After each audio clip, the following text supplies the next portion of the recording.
This is Suit Up Sports. Suit Up Sports. Where opinions are as sharp as a tailored suit. No fluff, no gimmicks, just unfiltered, hard-hitting takes on sports and a whole lot more. It's time to suit up.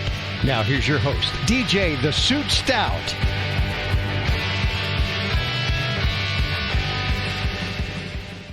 Welcome to Suit Up Sports. I'm DJ the Suit Stout along with Frank Garcia, 10-year NFL vet. Frank, it's Final Four weekend, baby. I can't wait, my friend, and tell you, it is the weekend, and so many great things happening this weekend. So looking forward to discussing, talking, cutting up, having a lot of fun. Doing that with the games just taking place in a couple days. Yeah, and the Final Four is a lot like the Super Bowl from the standpoint of even if your team's not in it, you can't wait to watch it. And it's not just because of the games, it's because of the pageantry, it's because of the companionship, having, we'll be cooking again over here on Saturday and having people over and smoking Boston butts and all these things. But regardless of whether your team, and this year we're lucky because our team is in it, Duke is in it, but even if Duke wasn't in it, and we can bring up the Super Bowl because we're Panther fans and they've only been in it twice in the existence of the franchise. So 95% of the Super Bowls that we've watched, they're not in. Unfortunately, hopefully that changes soon. But the Final Four is one of those things that everyone watches if you're a basketball fan. And both of us have been lucky enough to attend one in person. I was at the one that was in San Antonio years and years ago. We did our radio shows there on Radio Row. Oh, so you've been to San Antonio for this? Yeah, that exactly. So you've been to this arena and everything. Yep, That's awesome. I've been to two Final Fours, one in Charlotte and then one in San Antonio. Okay. And which one was in Charlotte? That was with Florida, Arkansas. Do you remember what year? Gosh, I hate to put you on the spot. No, like it's probably 90. It was in 2001, 2000, something like that. I think that's when Florida won back to back. It wasn't that. No, okay, it was one where they had Demeet Hook, the big guy in the middle. They called Demeet Hook. Demeet Hook. Arkansas had Todd Day. What a great name. Yeah, Arkansas had Todd Day. And Nolan Richardson was their coach. Okay, yeah, that's 90s. That's 90s. Yeah, it was the 90s. And I forget, I think it was Duke, Florida, Arkansas, and I can't remember the other team, but that was in Charlotte. It was like the first time Charlotte had anything like that. I remember Uptown Charlotte at the time where this was early Charlotte. Yeah, early Charlotte. Before it was anything. Yeah, no one ventured still had uptown. Have a Nice Day down there. And that's right. About two or three bars right in the center of the heart of Charlotte, and you didn't go downtown. You didn't go down. Well, they didn't call it downtown. They called it uptown. You didn't go uptown. Back then, I think they did call it downtown. Okay. I think they changed it to uptown when they tried to change the whole persona of it. But yeah, I mean, I remember they had a lot of like temporary bars open up down there, and it was really, and it was at the old Coliseum that doesn't exist anymore. Pre-Dixie Tavern. Dixie's might have been there. That might have been one of the first ones down there, but that one was cool. And then the one in San Antonio was Duke, Carolina, Utah, and Kentucky, I believe. And just I had never been to Texas at that time. San Antonio, great town, the Riverwalk, which for those of you that don't know, there's a river that runs right through uptown and right through, or whatever they call it. Beautiful city. Beautiful. Very similar to Charlotte, very similar to Phoenix. Except normally it's like 178 degrees there. And but the Riverwalk is cool. Restaurants and bars all along it. And we had a great time broadcasting from there. If I'm not mistaken, that championship ended up being Carolina and Kentucky or Utah, maybe. I think it was maybe Keith Van Horn, Utah. My brain shot. That's a way back. But I can't remember yesterday. Yeah, it was a long time ago. But going to a Final Four, it was great. Like we talked about last show, how just going to college games in general. But this Final Four is really interesting because if you go by the Ken Palm numbers and those things, we have 4 of the top 10 best teams. Ever historically, offensively and defensively. Well, that just shows you, DJ, how much the game is changing a lot due to, in my opinion, the transfer portal and the NIL. This year, unlike any other year, there was only about a handful of conferences represented. Why is that? And they're all the Power 5 conferences. Yeah. Why? And it's because of you've lost that intimacy, that pageantry, the things that you're looking for with these smaller teams. Pageantry isn't the right word, but that love for the underdog. And that's kind of been the theme of the entire tournament. And you asked the question earlier with, why this, before we start getting into the meat and potatoes. Yeah. You asked the question earlier, is that, kind of where this ranks, and you're telling in your bucket list of sporting events where this ranks. And it's interesting because, the Super Bowl, I think, is going to rank up there high for a lot of us. Yeah. If you have a a team make a big run in an NBA championship and they're there, it's gonna even add to that. In college basketball, same type of thing. But where does this rank for you as far as like, best bucket list sporting events? You've been to so many things, and so have I. I've been very fortunate. So have you. To go to Super Bowls, I played in one. To be in a national championship, you've been to them. Yeah. The way they do it now, you go to the championship games, big bowl games, NCAA Final Four, national championships, Kentucky Derby. I might have already said that, but yeah. You look at bucket list things. Yeah. And this is right up there. And I believe for me it is because of all the things we experience along the way, the highs, the lows, the disappointments, the victories that we don't expect, those types of things. And just think about where we were when we started this a couple months. It feels like a month ago now. Man, it sure does. And it's the whole month of March. And I think that's what, for me, when you get to the end, it's like, this is kind of like you've climbed the mountain, you've done all the work, you've watched all the games, and here we are down to this final four, and you feel like I can see the top of the mountain, and it pays off from all the hard work I put into watching it. I invested my time with it. You're totally right. And the Final Four is definitely up there. My favorite sporting events I've ever been to, and you're right, I've been lucky enough to be, I've been to World Series, I've been to All-Star games. I've been to the Masters. Masters.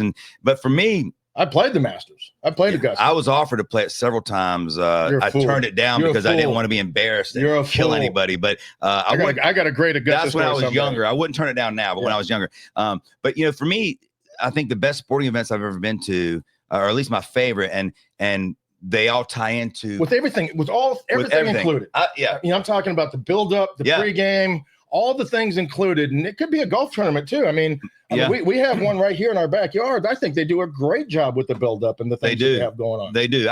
I would say that my favorites that I've been to, and they're all going to involve taking my kids, because that by itself makes it a whole different ball game, right? You're making the memories, and isn't that what sports is about? Anyways, exactly. For fans, it's making those memories, building those lasting. Well, that's why March Madness is so great, is because how many people listening or watching right now remember filling out your brackets with your dad and your mom or your family and their friends. And, I remember a great friend of my family, Steve Eiler, Dr. Eiler, he would do the brackets every year, and he'd make a big board, and we would have a big party, and the moms and the wives normally were just picking about mascots and color uniforms and all these things, and the winner they would win most of the time. Yeah, exactly. And we would always have a horse contest with everybody, and I remember those memories. And so we did that with my family, and I can remember those as kids though too. That's what I'm talking about. Even with your 6 buddies, years old, even with your buddies, you went on the playground during recess, and you're talking about these. I still got my team left. I still got my team left. And that's kind of where you build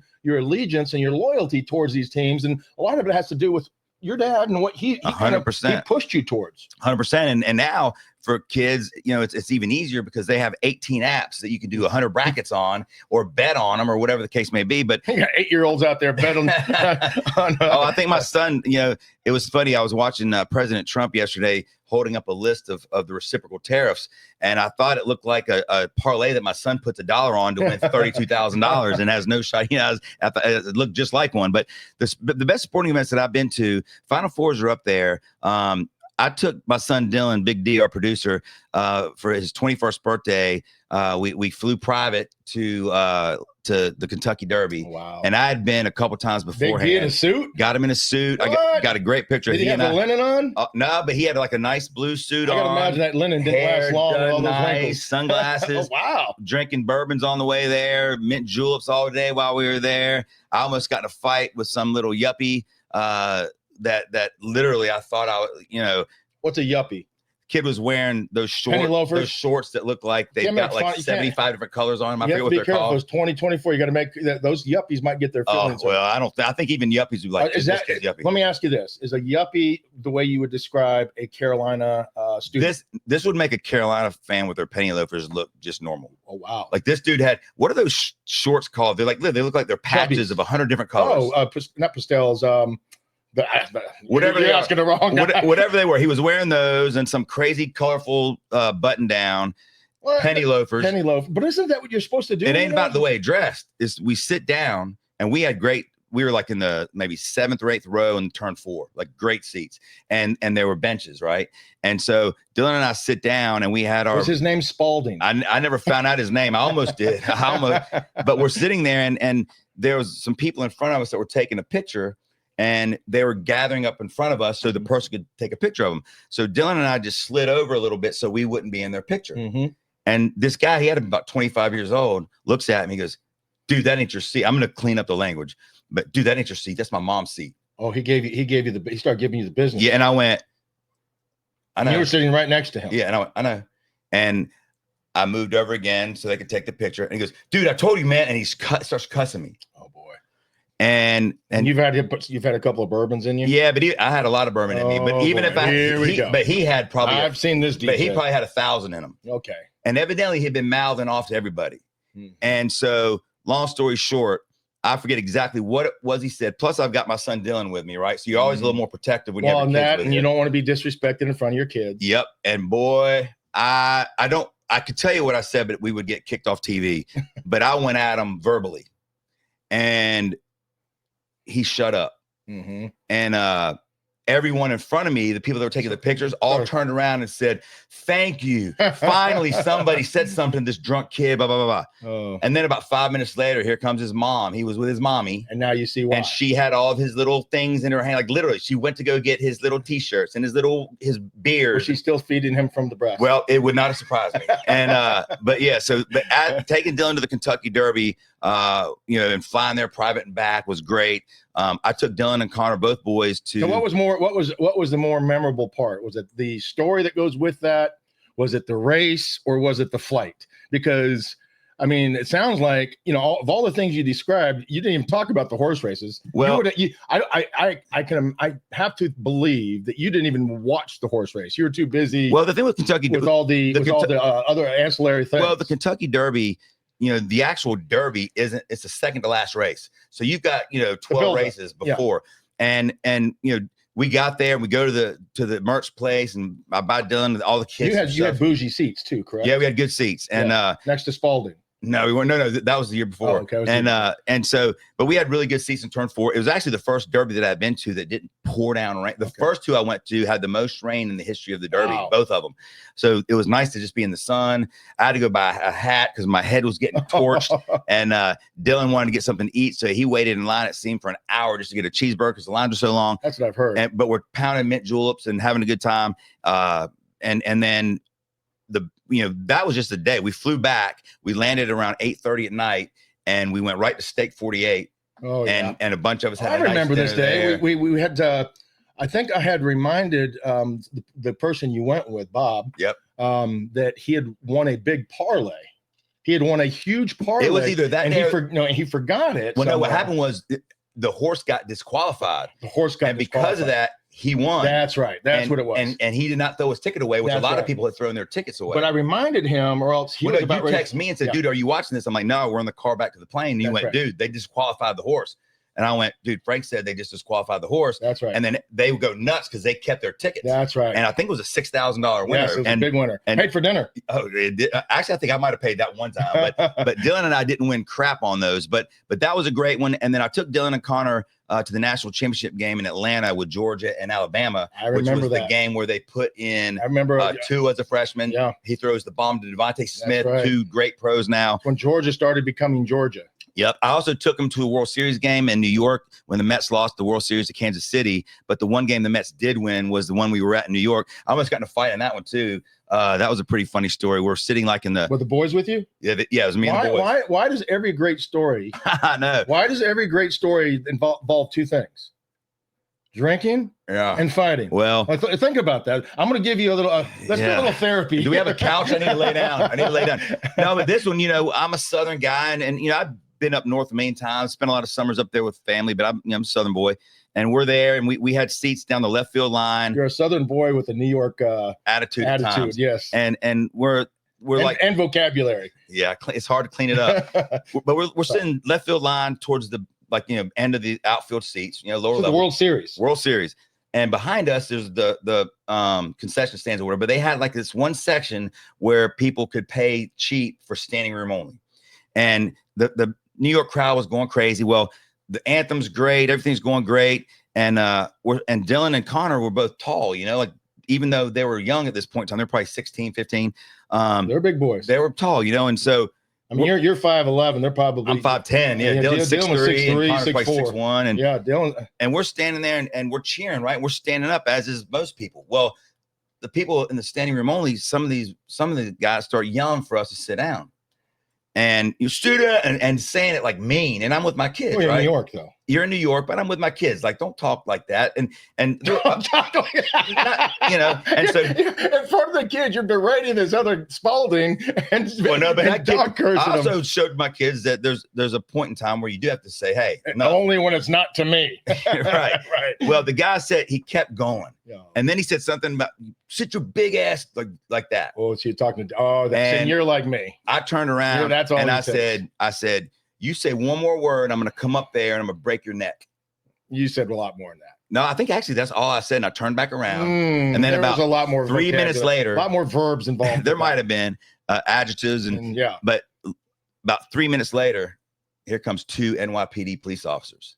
And You threatened them. the kids are going, Dad, the cops are coming. And we were with a buddy of mine, Brian Sudworth. Mm-hmm. He was in the standing room only area. Yeah. And I said, okay, boys, look, this is first inning. If they take me to jail, I said, if they take me to jail, I love you, boys. I said, if they take me to jail, you got Sutter's number. Just text him, and he'll get you back, and I'll see you at the hotel. Cops come over, and they're like, sir, you know, did you threaten that you were going to break that dude's neck behind you?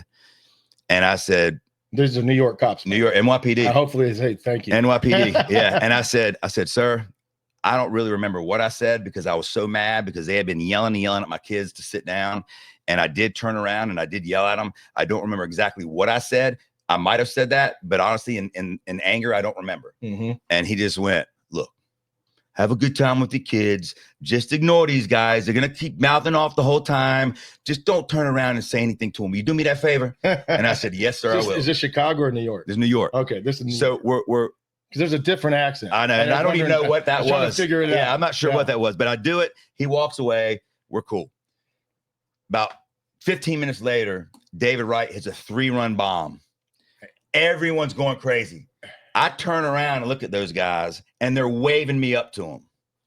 So I go up there because I could tell it wasn't like in anger. Now they're giving me hugs. They're trying to buy me beers. And again, it's the only game the Mets won that series. We blew the save in every game except that one. But that was a great memory. And again, yeah, I didn't get in any fight at the Georgia-Alabama national championship game. So there's one that was a great memory without a fight. I don't think I did, Dylan. Did I? No, I don't think I did. He said no. But those were great memories. And then the Final Four, the first one I went to was in Charlotte, right? And I did go to some the first round of those with my Were dad. you old enough to drink? I was, I think I was. 19? I definitely was drinking. You're not. Well, that's not. The But I remember, no, I must have been because when I was at the downtown bars and we were drinking the temporary bars, so I must have been 21, maybe right around there. And Dylan, look up when the national championship was in Charlotte with Florida, Duke, Arkansas. I think Arkansas won the national championship that year, if I'm not mistaken. But would have been 97 or 98. Yeah, because I mean, I was probably still in college or just out. I was so 20. 96, I was still in the NFL with the Panthers. Yeah. Yep. And I remember them coming here. So it was like 97, 98 when Arkansas. I was probably just starting working at WFNZ. Like I probably was just interning or. Yeah, you're definitely 21. Yeah, I was 21, I think. But 1994. That's it. Who are the 4 teams? Florida, Arkansas, Duke, and who? I think it was.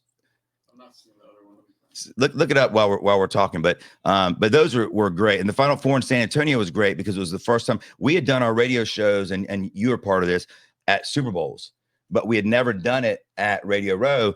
And Mark Packer, Pac-Man, the host of our afternoon show, who I produced that show, and then before this is what year?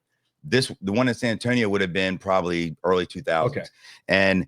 So I was still playing. You're still playing. Okay. And I was wondering why I didn't get the invite. Well, I got the invite to all of them. It was just Radio Row, and we just did Afternoon Drive. Okay. And Pac-Man's father, Billy Packer, obviously was big with CBS, and so they kind of welcomed us in. And Pac-Man had relationships in that whole college basketball world, still does. But it was really cool because we got to who you got, Big D, for the other team? Arizona. You probably you were watching it. I was probably watching that game. Yeah. And who won? Arkansas? It was Lute Olson's Yeah, Arizona, obviously. that was a good Final Four. That was probably Sean Elliott, Stoudemire, those guys. So. Yeah, that was a good. Who was it? Arkansas won. Yeah, that was the Arkansas 40 minutes of hell team. So Nolan Richardson. But yeah, so the Radio Row when we went to San Antonio was really cool. And Pac-Man, knowing everybody and being in that circle his whole life with his dad Billy and even his brother Brant worked with CBS. They just kind of welcomed us in. So it was really cool getting to hang out with Jim Nantz and some of these guys as a young kid. I remember those radio. Really cool. I remember those Radio Rows, and I think that was probably. As working on the radio, some of my greatest memories is that, going to all the different Super Bowls and, you were the PD of the station and, you had all the shows go and we had a nice little setup. I think my favorite one that I ever went to, there was two of them. The one in Tampa that we went to with Packer and I was doing Pack's show at the time. So I didn't even have my own show yet, but it was me, Packer, Corey Miller, and Brenson Buckner. And, Pack loves steak. And was that the Ravens Giant Super Bowl? I'm not sure. I don't remember who. We didn't go to the game. We were driving back or heading back to the airport. Yeah. But the bowl was in Tampa, and on the way back, we were stopping at a restaurant. And Pack usually took care of dinner, and did a great job of hosting us, and was very appreciative of all we were given to him as well. But always did a great job taking it. So he took us all to dinner. It was me, Corey, and we had these beautiful steaks, and we ate so much food. This is back when I just got done from my playing days, so I could still eat pretty good. You still and can. I ate the steak, and we had a nice big meal, all the bread, all the potatoes, all the things that go with that, and then afterwards, we want you got to have a little sweet tooth. So Corey Miller, who's about 6'3", 290 pounds, 300 pounds. And he's not a sloppy. He's a big dude. He's rocked up, put together. Played for the New York Giants. Corey Miller, South Carolina Gamecock. Yep. The Reverend. Yeah, the Reverend, and he still looks like he put it on there and play. He does. We both were housing down the food, and afterwards we said, let's get something sweet to eat. So we said, okay, and we ordered an apple. I ordered an apple fantasy. Was the name of the dessert. It was called an apple fantasy. That can't be not good. And you can imagine all the guys' looks. QCB was there, Buck was there, Pack was there, Tony was there, Hitman was there. I'm surprised you weren't there. I don't know where you were at, but we ordered the apple fantasy, and they brought out 2 spoons for Corey. And oh Lord.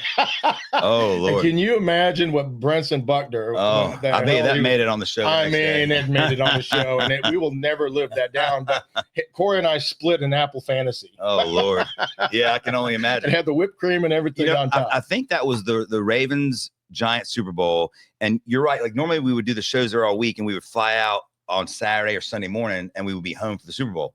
Well, I'm a Giants fan, so I was told, hey, DJ, I can get you 1 ticket if you want to stay. And we had a big RV at the time that we brought down there. And the big unit, and the driver of it, his name was Houston. And I said, hey, look, man, I want to go to the game tomorrow by myself. So I'm going to blow off my flight. Can you stay so I can tailgate at the big unit? Because I won't have anybody with me. And he did. I go into the game and I get this ticket. And this is before you had tickets on your phone, right? You had an actual ticket. And I get in there not knowing, where the seats were. Come to find out, my old boss, Mike Kellogg, who actually is going to be in town tomorrow. I can't wait to see him. He was a Boston guy, and he had worked at the sports station up in Boston for a long time. Long story short, Robert Kraft, the owner of the Patriots, had an extra ticket. And that's the ticket I got. Wow. And so I sit down and if you've not been to a Super Bowl before, the chair in front of you is loaded with like a seat cushion. It's got all kinds of, back then it had like a little Sony Walkman, all kinds of stuff in it. So I'm just sitting there enamored by all this because I had not been to a Super Bowl, I don't think, at that point. Did you have pockets? I had pockets, but I think I had beers in them. And I'm sitting there, and all of a sudden people start coming sitting next to me and behind me. And Johnny Unitas sat next to me. Wow. Evander Holyfield sat right behind me. Wow. The Giant from WWE sat like in one of the, I don't even think what row did he fit in? Oh my God. Like, I really don't remember him sitting that long because I don't think he probably could fit in the chair. I remember talking to him up in the lobby area where the bars were, but I'm sitting there and I'm just surrounded by like all these great athletes. And then they're probably wondering, who is this pipsqueak sitting here listening to a Sony Walkman or whatever the heck was in the seat cushion. But they didn't know you're the state leading scorer in soccer. They didn't know that I led the state in score in my senior year. They had no clue. You would think it would travel to Florida. Right. You would think everybody would know that. I ended up leaving early because if you remember the game, the Ravens crushed the Giants. But yeah, so the Final Four definitely fits up with those type of memories. And this one could be the best we've seen. We talked about the portal, and we've talked about how there's not been the upsets and the lack of the smaller schools, but the trade-in for that is the fact that we've had great matchups with great teams, and the portal, like you said, has changed everything. And the portal, now you can't turn your phone on or see ESPN without seeing something portal. This guy entered the portal, or this guy is committed to this school. And I'm watching all these coaches, signing these kids in the portal. And it kind of reminded me, I've really never watched The Bachelorette before. I've never watched it, but I know what it is. I've seen the commercials. You can't watch TV without seeing it. Will you accept this? Yeah, rose? Exactly. We accept this rose or whatever. But doesn't it seem like the portal now is turned into the coaches, or like The Bachelorette? The coaches are trying to go to these guys at the end of the portal, and what coach can get a rose to them fast enough? I read a story about Florida's coach, Coach Golden, and Clayton, their awesome guard who has just been unbelievable in this tournament. Some of the 3-pointers this kid's making, they compare him to Steph Curry, and darn it, he's earned it. I mean, he does make. I'm not giving him Steph yet, but he makes shots that we see Steph. I mean, he had a rebound in the last game and literally dribbled it back to the 3-point line, and everyone thought he was going to reset it, and he just turned around and shot. His layups are 3-pointers. Yeah, it's nuts. Well, he was making his final decision between St. John's and Florida last year, and it was Easter Sunday. And Coach Golden flew to his house he was leaning towards St. John's, flew to his house on Easter Sunday, met with his family on Easter Sunday, and he got him. And then Coach Golden had a pretty funny quote. He goes, "Look, I'm Jewish, so we don't celebrate Easter, so I didn't get in trouble for my family. It worked out perfectly." And so, but that's what the portal's become. It's truly like a free agent class every year. But here's the difference with this. When you listen to these coaches vent their frustrations and talk about the future of the portal and where this is going, I know you've mentioned it many times, and you're absolutely right. There has to be some rules and regulations, or else it's going to become the wild, wild west, like what we're seeing right now. There's been so many people and players that are being approached by some of these coaches as they're still in season. Yep. And you bring big bags of money to somebody, and you say, and you offer them the world as an 18, 19, 20-year-old kid. It's gonna be tough to turn those things down. So, 1 year you're gonna have this great team, and the next year it's gonna look completely different. You're gonna have these expectations of, having some consistency and building a program. With the way it is right now, there's no way you can build programs anymore. There's no way, unless you are just one of those teams that basketball is your bloodline, and you're going to be able to go out there and recruit these guys because of what you have on the front of your jersey. North Carolina, Duke. You go to some of the other schools out there. The head coach, or the head coach, or the head coach that you might think is going to help you get to the next level. So, you're going to see a lot of buddying up. You're going to see super teams for 1 year. Very similar to maybe what's happened even with Duke, is that you see these freshmen coming in, and I think it's just, I think for them, maybe this is going to be the anomaly, because you're going to have some juniors and seniors that are really good players, that have a lot of experience, kind of teaming up to build a championship. And with what's going on with Duke right now with these young players, that might be the anomaly. You say, hey, listen, it's not just that they're young and good. I mean, a lot of kids are young, but they play so well together, and they're learning how to adjust and adapt. And that's where coaching comes in, and playing to a style. So anyways, the point I was making is that, with this, these coaches were so up in arms was, how do we compete against these? There has to be some rules and regulations. And I can't remember the coach that said it, but he was talking nationally, and he said, I've had 3 or 4 guys, and I'm in the Final Four, already approached some of my guys. Oh, yeah. It's just, there has to be some sort of regulations, or this will become so far out of the box that we can't control it. I think what you're going to see, and I've said this before, and I feel like it's getting closer to this. And Jay Billis, actually, I heard talk about this the other day. It's going to have to come down to contracts. So these kids are going to start signing contracts like they would in any other league, and it's going to be a 1-year deal or a 2-year deal or whatever it is. It's going to have the money associated with it. And so if you sign a 2-year deal with me, you're bound to this deal, and that's going to help with a lot of it, because if you sign a 2-year contract, you're there for 2 years. You're not going to enter the portal, and coaches know that you're there. You can't leave, and you won't be able to leave. It'll be that's it. You sign the contract, you're there. Okay, it's great in concept, and I don't disagree with the thought process, but who's going to regulate that? Who's going to monitor that? Because there has to be, if that's going to be the case, there has to be some punishment if you break the contract. Right. Where's the punishment? Well, because I'm going to sign it's going to be a legal contract. So just like if you break any contract, you're breaking. Well, I'm going to have a lawyer that has outs and poison pills and things of that nature too. I mean, a lot of that's going to be up to who's going to negotiate. There you go. Who's going to negotiate? Why do you think all these schools now are hiring general managers? I mean, they're all doing it. And that's who's going to handle these. They're going to handle it like a pro team. And that's exactly what they're going to have lawyers involved. Oh, no doubt. But all these players have agents who are lawyers. And the schools now have general managers who have their attorneys. So it's going to just be like signing with a professional team. Rick Pitino made a good point. He said, when I this now is like it was when I coached in Europe. You get a new team every year. Yeah. And that's what it's going to be. Now, you might sign a guy for 2 years, or if the guy's going to be a senior and hasn't left yet, you sign him to a 1-year deal. If you got a kid coming out of college, like I'll give you an example. Duke has another great recruiting class coming in, right? They've got Carlos Boozer, who was a great Duke player, good NBA player. His 2 twin sons are 2 of the top 5 recruits in the country. One of them was a co-MVP of the All-Star, the McDonald's game the other day. They're coming to Duke, right? They're probably only going to be there for 1 year. Pretty much everybody knows they're going to go pro. So they probably would just sign a 1-year deal. But if you're Duke, you would probably sign a 2-year deal, but you would have an out if they go to the NBA. There'll always be an out from the NBA, I'm sure, but it won't be an out to go to a different school. Now, there might be a mutual out, right? Let's say you come here and I sign you to a 2-year deal and you're not happy and I don't think you're getting it done, then maybe there'll be an out. But again, that's the legalities they'll figure out, but there's going to have to be something like that. And the way that these teams are built in the Final Four are different. Duke has some portal guys that have made a big difference. Like Sion James has been a great addition. But then they've got the freshmen. Obviously, Cooper Flagg's an anomaly. You're not going to get a freshman like that every year. But Knipple's been great. Maluach has been great. All probably top 10 picks in the draft. But like you said earlier, this year that really worked out. They play well together. They've got a great coach in Shire who is only going to recruit guys that fit his mold. But there's going to be years when you get some high recruited freshmen that win every award, that get there and maybe they're just not ready. Maybe they're homesick. Maybe they just haven't gelled with the team. So it's a riskier way to go than the portal, where you do, and we've talked about this, have a track record of saying, okay, well, this guy played 2 years at Tulane and was a great leader. He's on the dean's list. And now you know what you're getting. And that's why guys like Rick Pitino are only taking portal kids now. The Final Four teams that are in here right now as well, we haven't seen anyone really enter the portal from these 4 teams.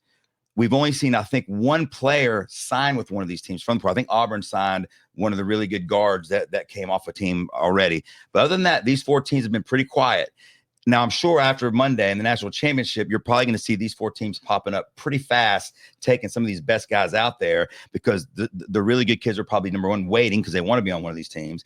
And these teams are probably waiting because they're going to want to see, okay, who's going pro? I mean, Duke's probably going to lose 3 guys at least, not counting the seniors or Sion James, who's a 5th-year senior. I mean, you look at a team like Alabama, they had 4 starters that were 5th-year guys. So he's got to rebuild a whole new team, right? Auburn. Same as Auburn. Auburn has the oldest team left in the tournament. Exactly. And that's why Auburn had the oldest team in the tournament to start with. Yeah. And that's why Auburn, I think, they already did just sign this one kid. I can't remember his name. He's a really good guard. And so that does change the dynamic, but let's get to the games for a minute, because obviously that's what everybody's excited about. And let's start with the Florida Auburn game. And we talked about this game Monday a little bit. These teams are very familiar with each other. Florida has had Auburn's number this year. And so Auburn's looking for revenge.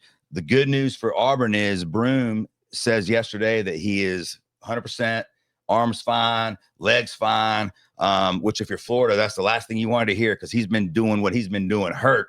And so now that he's 100%, he's a handful. But a couple guys that to watch in this game that I think can make a big difference for Auburn, it's Mazzara. Mazzara has been battling some injuries.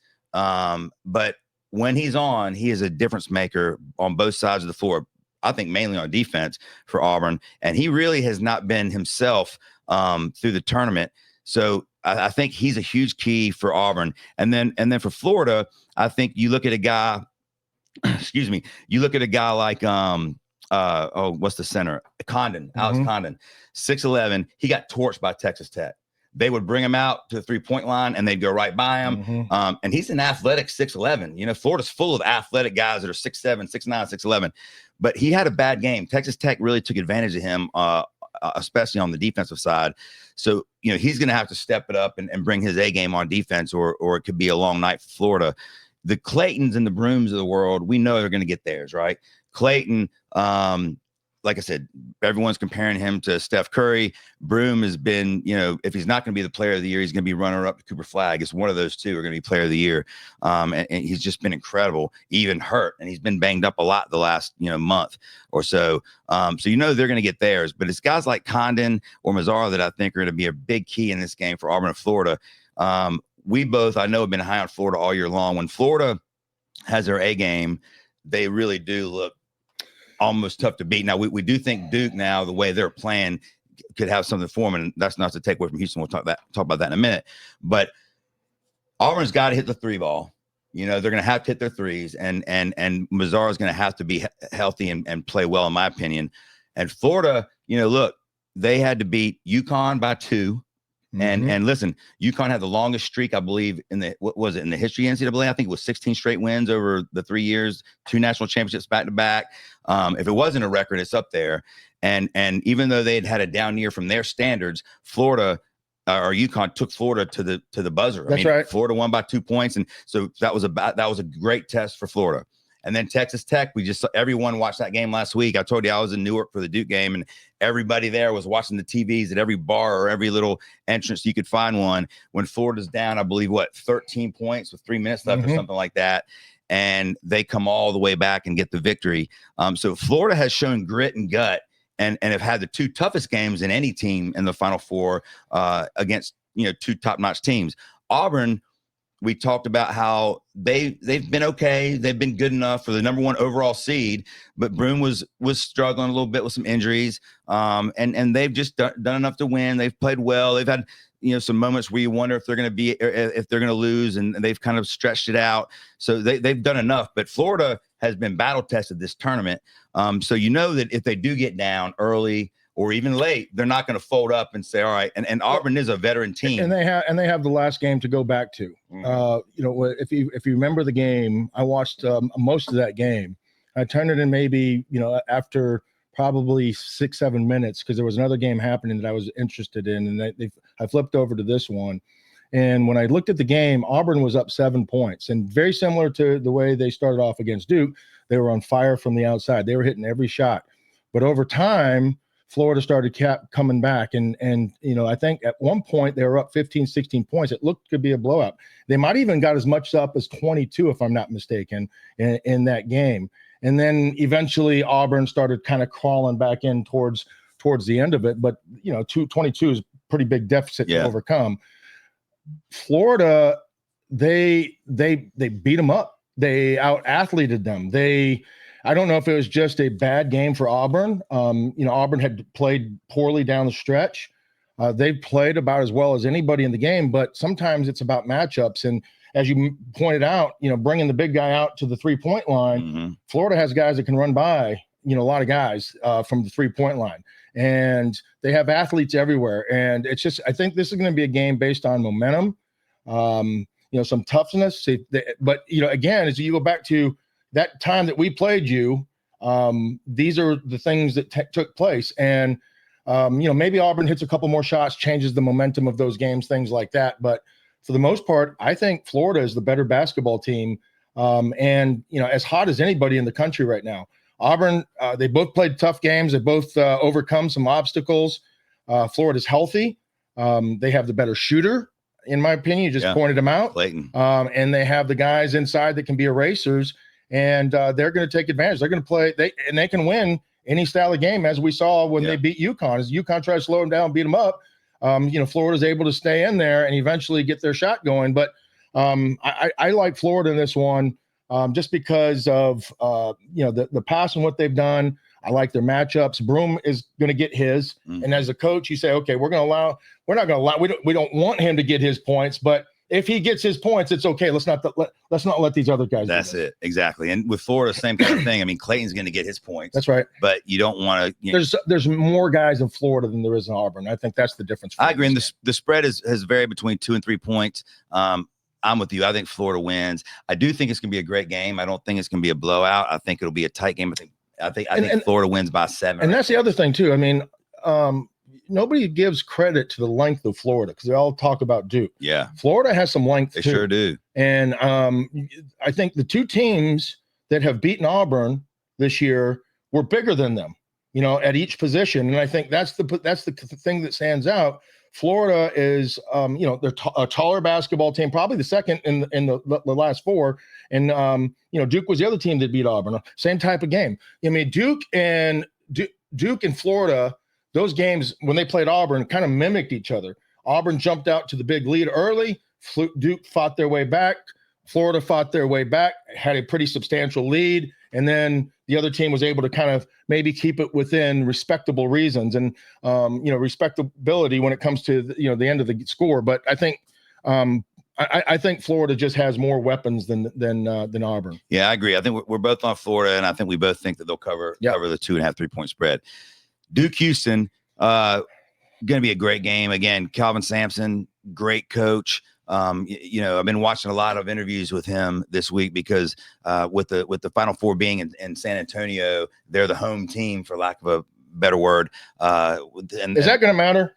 I think it won't hurt because I do think, especially playing in a huge, huge arena when you can put 80,000 people in there, not that there'll be 80,000, but there are going to be a lot of people in there. And I think that the crowd will be for Houston more than Duke, no doubt, because I also think the Florida crowd will go for Houston. I think the Auburn crowd. So when you have those teams there, it's going to be a Houston crowd. Duke is definitely the most polarizing team in the tournament. And just because of their pedigree and their past, people are going to love them or they're going to hate them. Duke is if you made each team in the Final Four a fast food, Duke is Chick-fil-A. Yeah.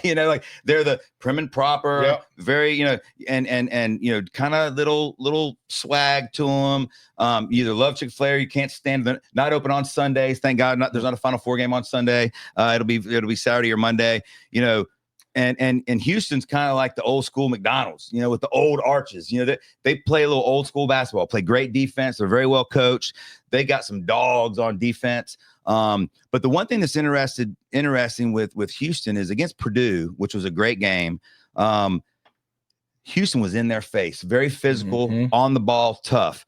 Well, we've seen teams since Carolina in the last game of the regular season really try to play physical with Duke and try to get up on them and play very physical. The more I've read about this matchup, the more that the analysts that know a lot more about basketball than I do, they believe that if Houston tries that on Duke, they're going to get killed. And it's just because of the height that Duke has and the fact that Duke has 3 or 4 guys on the court at all times that can handle the ball. And they just including their 6'10", maybe National Player of the Year. Exactly. He might kind of portray as point guard when it comes down to clutch minutes. Look at the game so far. When it comes down to the end of the game, who did Duke beat before Alabama to get to the Elite Eight? Arizona. Yeah. Look at Arizona game. I mean, he pretty much handled the ball the entire last 2 or 3 minutes. And you're right. So Duke, and that's the matchup that just drives other coaches crazy when they play Duke. They say, man, they're bigger at us at every position. They got 3 or 4 guys on the court at all times that can handle the ball. So when we press them, we've seen how easily Duke beats the press. I mean, it's like 1, 2, 3, done. And that's because of their height as well. But, with Duke, it's going to be pick your poison. I think the only way that Houston wins this game, and again, I'm not taking anything away from Houston. They're a really good team, but I think the only way that they win this game is if they shoot the ball great and if Duke just has an awful shooting night, because you've got so many weapons with Duke. We've got Flagg, obviously, Knipple, James, and then the guy that you and I talk about every Duke game is Proctor.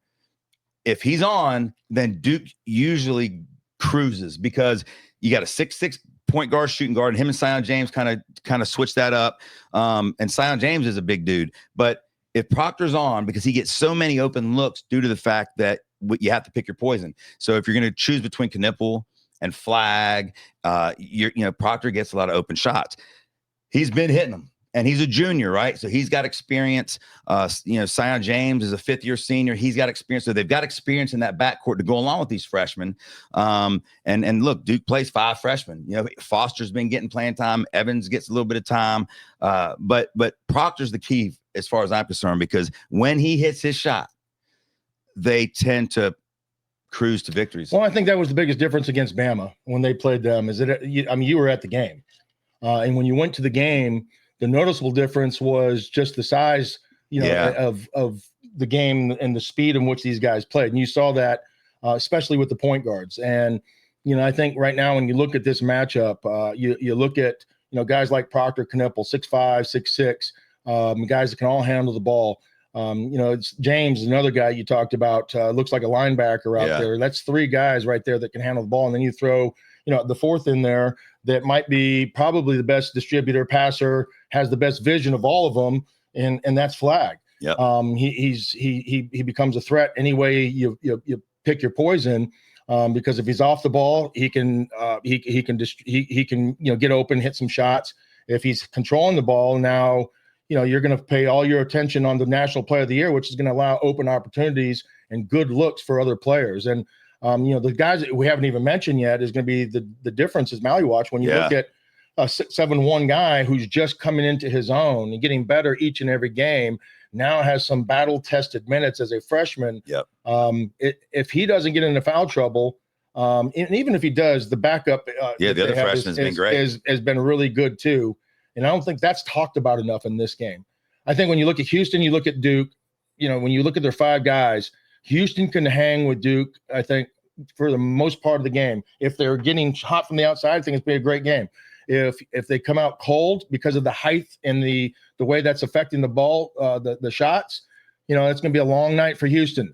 But the one thing that nobody's talking about is the depth.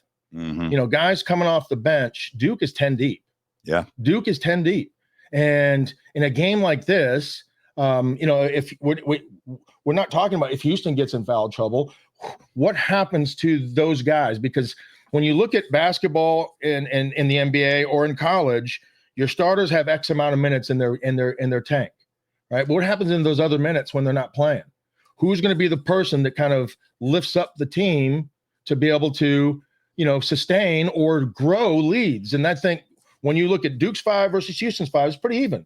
But when you look at Duke's second 5 versus Houston's second 5, it's no contest. Yeah, and Duke has a luxury, Shire, and he's been doing this especially in the tournament, between Foster, the freshman, and Isaiah Evans, the freshman. Evans has been instant offense off the bench. The problem is with him at times, if you touch it, he ain't coming back. Well, if he touches the ball, it's going up. No doubt. And Shire's kind of said when he's in the game, we want him to get it up. So they know that. But what he's been doing between Foster and Evans is he's kind of been putting them in.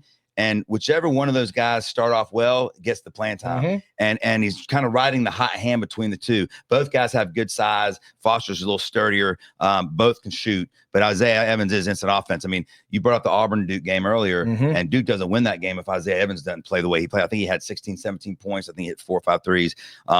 But yeah, you're right. Duke definitely has a deeper team. Now, Houston's guards are bigger than Alabama's guards, right? So the size matchup, and this isn't going to be what it was. It's not going to be as big a difference. But it will be a difference, but it won't be as big of a difference as it was against Alabama.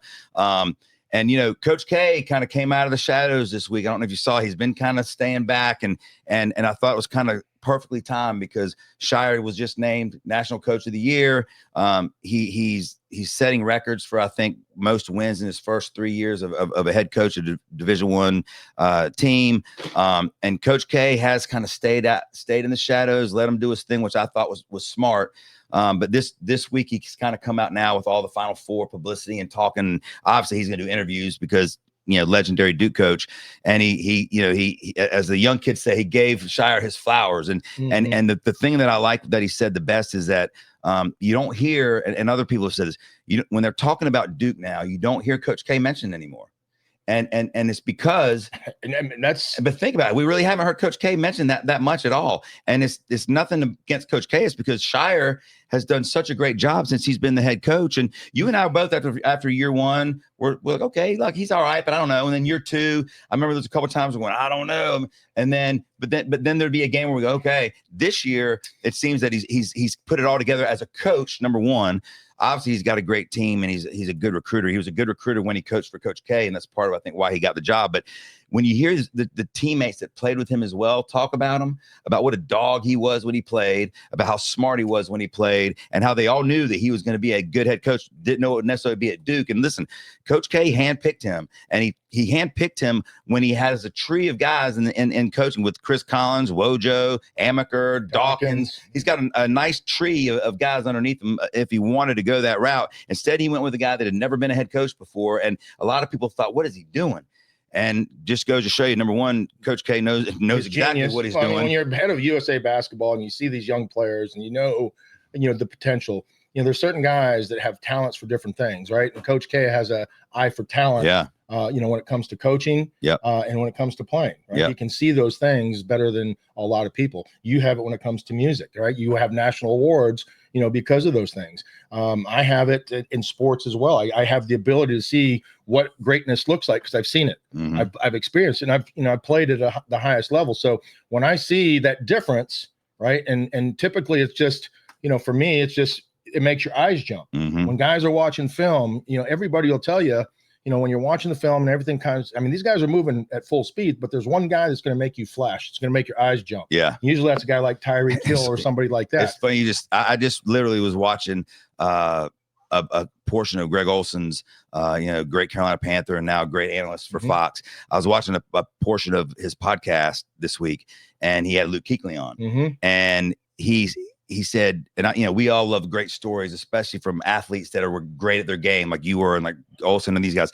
And Olson goes, I remember the first time I saw this Luke Kuechly guy, and Kuechly's on the show with him. And he said, I was watching Miami play Boston College. I knew nothing about Boston College. I'm watching because obviously I'm a Miami grad, big Miami guy.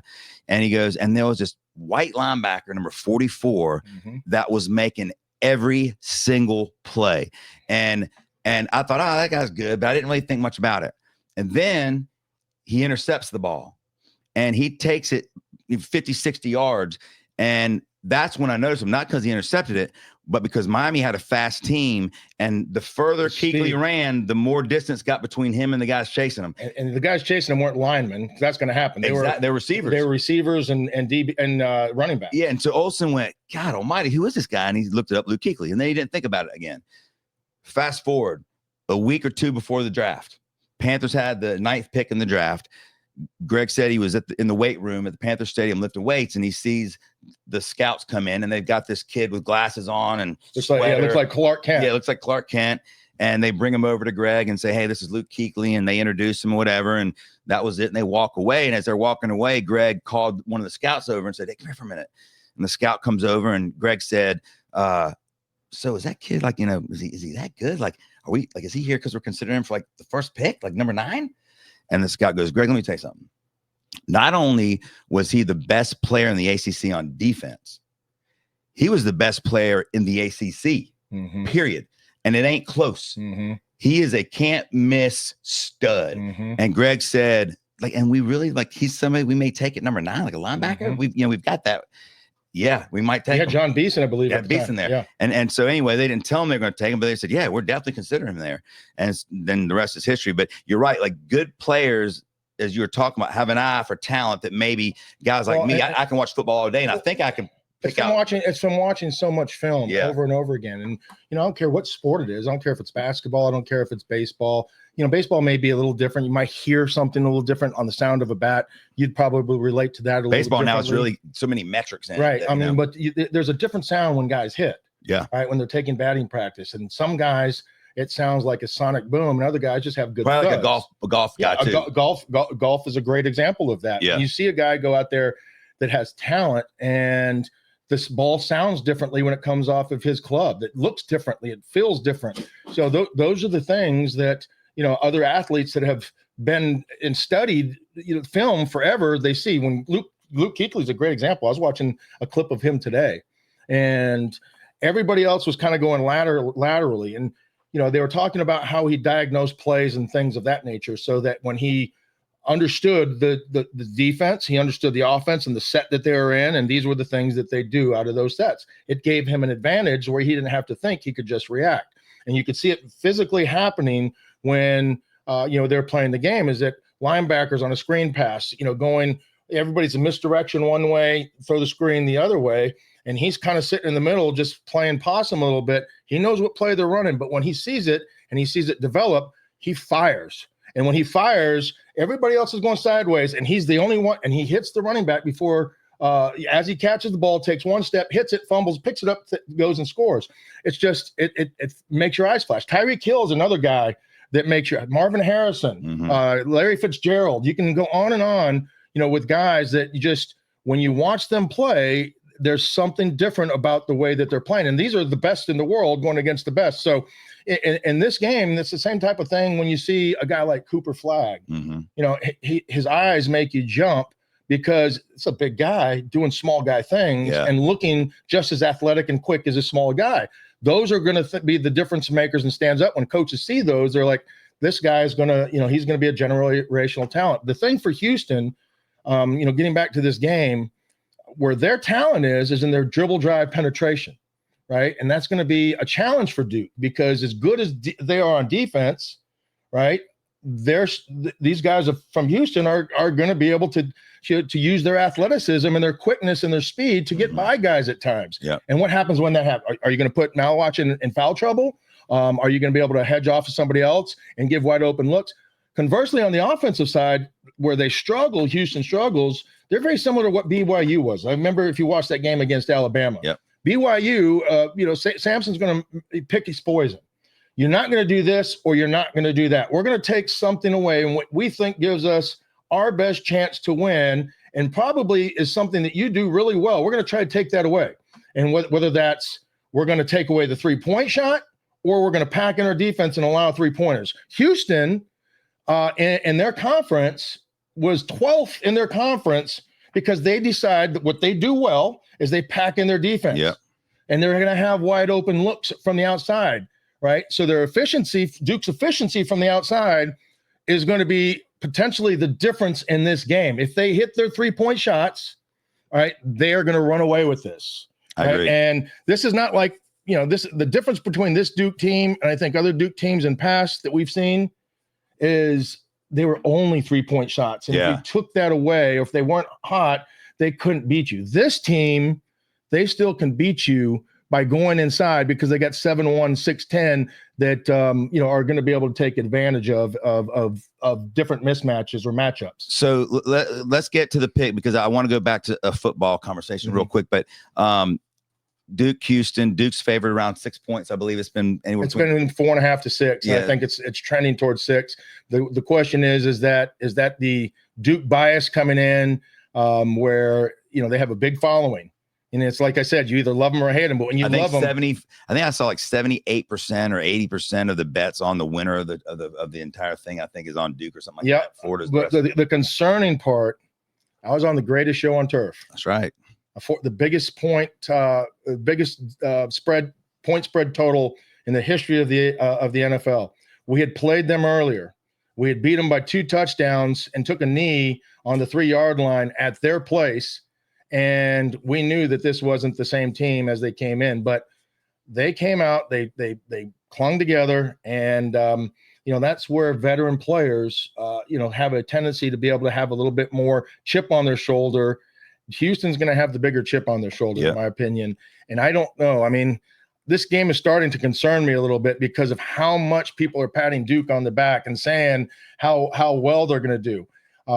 And they deserve it. I'm not saying Duke doesn't deserve that, but it concerns me when you have a scrappy, hungry, feisty team that nobody's giving them a chance. And Sampson is having those guys, just kind of fester in that corner, waiting for their opportunity.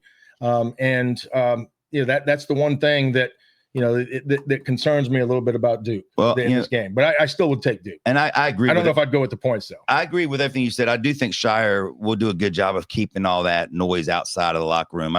I think he'll make sure that Duke's focused. I do think that if Sampson, if the game plan is to make Duke beat you by 3-pointers. I think that's I would see why he has to do it, but it's risky because, Duke's got 5 or 6 dudes that can shoot, and the chances that all of them are going to be cold at the same time. That's right. Now, they were against Clemson, and Clemson beat them, but you never know. And listen, upsets happen, big upsets happen.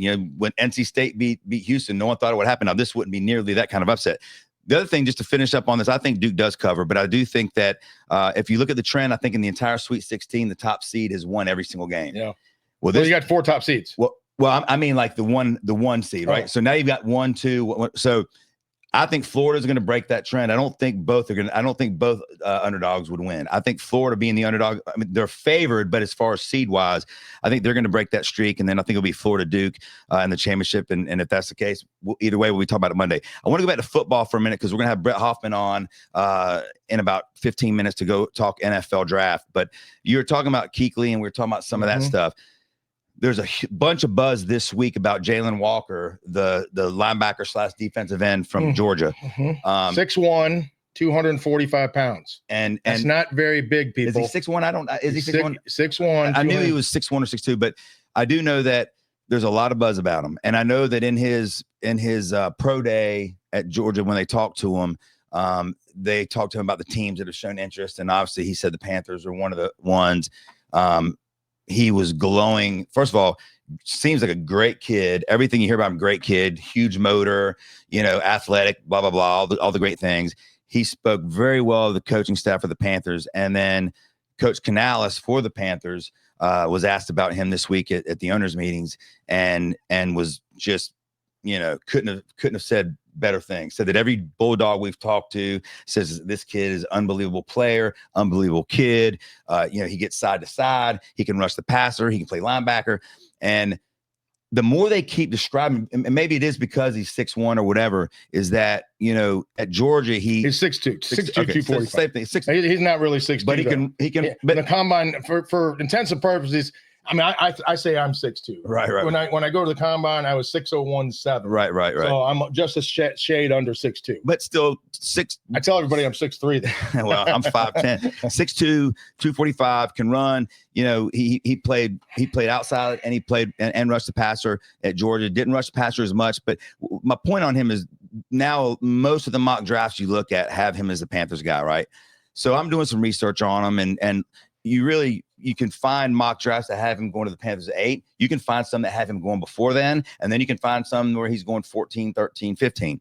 But the way I keep reading about the fact that he's in between two positions almost, but he plays both of them well, kind of reminded me of another Bulldog that had a great Panther career in Thomas Davis. When they drafted him, they were like, is he a safety? Is he a linebacker? And we know what happened with him. The thing that I thought was interesting, because we were talking about Luke Kuechly, and that's what made me think of it. There's been 2 Butkus Award winners on the Carolina Panthers in the history of their team, Thomas Davis and Luke Kuechly. Jalen Walker was this year's Butkus Award winner. Now, I'm not saying that Dave Canales or Dan Morgan. Actually, I think I might have messed that up. I think it was Dan Morgan and Luke Kuechly. That's what it was. It was Dan Morgan and Luke Kuechly were the Butkus Award winners. And Dan Morgan's the one picking. Exactly. Ironically. So, and I will say this: if you're going to trust a GM at linebacker, I think Dan Morgan's probably the one. And I'm sure. Well, it's just like, it'd be the same thing as if, and I'm not a GM, but if I was on a team in the role of GM, I better hit home runs on linemen. Right, no doubt. I better hit home runs on offensive linemen. Yeah, that's my forte. That's my specialty. Yeah, you got to believe that Dan Morgan is going to kind of take the same approach when you're looking at that position. Very similar to why were those guys drafted? Who was the head coach? Ron Rivera. What position did he play? Linebacker. Yeah. So when you start looking at people that are going to have input and impact on decisions, head coach, GM, and those two, and owner, obviously, and that, not in that order, but are going to have the biggest impact. Well, and we'll ask Brett about this in a minute, but the thing that's going to be interesting is when the Panthers pick at 8, and Dan Morgan and Coach Canales are both saying we've put ourselves in position through free agency to take the best player available, and so they keep saying that, and I don't disbelieve them, but I think what they are setting up, and we'll find out even more over the next few weeks. I think that if the guy that they really, really want there is at 8, whether it's Jalen Walker or Tyler Warren or Tet McMillan or whoever, I don't think it's Tet McMillan. I think that they put themselves in a position to trade back if they want to. Okay, Stark's another one. Stark's a safety who's great out of Georgia. But the more I think about it, I really do think that we're going to see a trade back. And the reason I think that is because I think they could probably trade back to 12 or 13 and get Jalen Walker if that's the guy they really want. If Tyler Warren is the guy they really want, and I don't know if he is, but let's say that he is, Canales loves him, and Canales is an offensive coach. But if Warren's not there, I think they can trade back. And the reason that this is setting up even better for the Panthers right now is you've got a couple offensive linemen now that are moving up the board, left tackles. And then you've got the quarterback scenario. The Jackson Dart's but not that. But the rumors coming out, and Adam Schefter talked about it yesterday, is that neither Cleveland at 2 or the Giants at 3 are going to take a quarterback. Mm-hmm. So if that's the case, you got Shedeur Sanders at 4. The Patriots aren't taking him. You got the Raiders. Then you've got the Jets and the Giants. The Jets at 7. I doubt any of them are going to take him. I guess the Jets could take him, but they just signed Justin Fields to a 2-year deal. So I doubt they would take him. The Panthers are at 8. They're not going to take him. But what they're saying is a team who wants a quarterback could very well be trading up. Pittsburgh. They name even a team like Seattle is another one. Has Sam Darnold for 1 year, or 2 years. But yeah, they have stopgap guys exactly that are making a good amount of money, but you still need to mentor other guys and bring them in. Same thing happened when they drafted Eli Manning for the Giants. Who did they have at quarterback? They had Kurt Warner. Yeah. Right. So they don't have to get thrown right into. You don't get thrown right into the mix. You have a year to sit and settle and watch and learn from a really good player. The other team that's getting a lot of talk about taking Shedeur, if he's there, is the team that picks right after the Panthers in our division, the New Orleans Saints. So if you are the Panthers at number 8 and somebody comes up wanting that pick to take Sanders, that's even more reason to make the deal, because you're keeping the quarterback off the Saints. And then you trade back, you pick up a higher second-round pick, which the Panthers definitely want to move up. If you remember, they didn't have a second-round pick. It was part of the Bryce Young trade. But last season, they made a trade with the Rams, and they got the Rams second-round pick, but it's a late second-round pick because the Rams, made it pretty far in the playoffs. They want to move up in the second round. So I do think that if the Panthers were to trade back, there's no way they do that without getting a higher second-round pick. Well, obviously, that's going to be the case. There's going to be trade value depending on where you're and how far you're trying to move up and what you have to give up. There's charts, analytics that'll tell you exactly what that equals, right? How many players that is, what round that is, and that's stuff that they have in their repertoire and their arsenal, so that they can look at and say, the 22nd team wants to come up to number 9, this is what it's going to cost them. Mm-hmm. And they're going to say first round or second round or whatever it is, future picks, and then we're going to, be able to get their picks. So I don't know what all those things are going to be. I don't ever bank on those things when it comes to draft, because those are the uncontrollable variables. The only people that really know are the people that are having conversations behind closed doors when nobody's looking. Well, and a lot of times you don't know until 10 minutes before it happens, right? And sometimes decides, let's go, let's make a move. And it's just a game of poker. Yeah. All right. Not everybody wants to show their hand until I'm forced. Right. I'm bluffing at a lot of these hands and a lot of these decisions until we make that play, and it might be the best bluff of all, and it might be something that is predictable. So I don't know all of those inner workings. All I know is that the Panthers right now pick at 8, and if they were to take a player like the kid from Georgia, Jalen Walker, I would be okay with it if he has impact rushing the passer, right? And I think Dan Morgan, Butkus winner, is a guy making that pick as you pointed out earlier, but Dave Canales also has a say in this. Oh yeah, right, and he's an offensive guy, so. When you start looking at, weapons that can help you, I'll love to talk to our next guest about, what our tight end position could be. And I'd make an argument. I'm making an argument to him of what the reasoning and the rationale I would take him. I think he reminds me of Christian McCaffrey in a different position that has the ability. Just meaning he's a Swiss Army knife. He can do it all. He can do it all. So it would be interesting to know. I don't know if this information is available to us. We can look up at the break. The NFL owners meetings were this week, and they voted on the tush push, and they voted to push it off until next vote. It'd be interesting to know if the Panthers voted for or against it, because I would think they vote against it unless they think they might get a Tyler Warren, in which case you don't vote against it because then it benefits you. But I'll say this and we'll go to break and then we'll have Brett. The guy carrying the ball is not the one that benefits you, by the way. It's the guys that are pushing are the ones that are the beneficiary. No, again, I mean. But when the guy's 6'6" and 250 it doesn't hurt. He doesn't hurt. Jalen Hurts, squat 700 pounds, 800 pounds. Doesn't hurt. But the three guys in front of them that are creating the apex are the ones that are getting the push. Well, here's where I'm really starting to believe the Panthers go, and then we'll go to break and get to Brett. Unless Tyler Warren is there at 8 and he's their guy, and I don't know who he is, but he's the only offensive player that I could see them taking at 8. I do not think they take a receiver. I do not think they take a running back. I do not think they take a lineman. The only player that I think they take at 8 would be Tyler Warren. Now, there's some offensive player. If he's not there, or if he's not their player, I think they trade back if they get a deal that they think is worthy of moving back, right, and risking their guy maybe not being there. Well, they have to have a trade partner. Well, and I think they will. I think especially if the quarterback thing happens, or if the offensive line thing happens. That would be the best case, in my opinion. That'd be the best case scenario. If Shedeur starts to slide, you'll see some of these other teams that they're looking for quarterbacks. And I'm not even sure if you're these guys. I said it before. I'm not sure he's worthy of trading up to get Shedeur. He may not be, but there are, I have the holder, and you never know. Because there are also guys like you mentioned, Dart, and then I forget how you pronounce it, Show or Schaff, the guy from Louisville. But the other name that and I actually talked to 3 people in the NFL this week about Green, the defensive end from Marshall. Led the nation in sacks, high motor, great size, blew everybody out of the water with his combine numbers, the shuttle, and all the different things. Like just a crazy athlete. The reason that he's not being talked about right now in the top 10, top 8, which he still could go, is because he had a sexual assault charge in high school and one in college. Both are thrown out. Both he denied. He went to Virginia and then transferred to Marshall.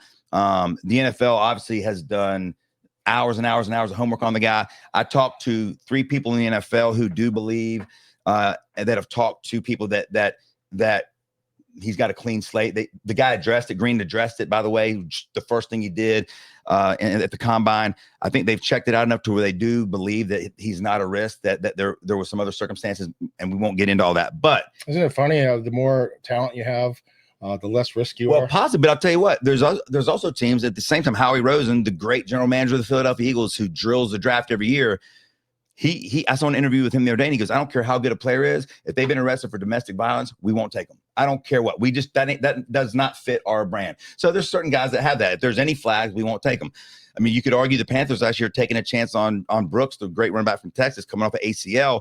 Those same guys I talked to in the NFL said their teams never touch a guy coming off an ACL. So everyone has different ideas. But Green, from a talent standpoint, is a freaking beast. If he has a check mark from the private investigators and all the guys that each team has, if the Panthers do have a check mark on him, he would be a great trade down possibility if Walker weren't there, not their guy. But it's all gonna be fascinating. But we're gonna get with Brett Hoffman right after this break, talk NFL draft. We had Brett on a few weeks ago and he did a great job. We'll talk a little bit of every position and we'll be right back.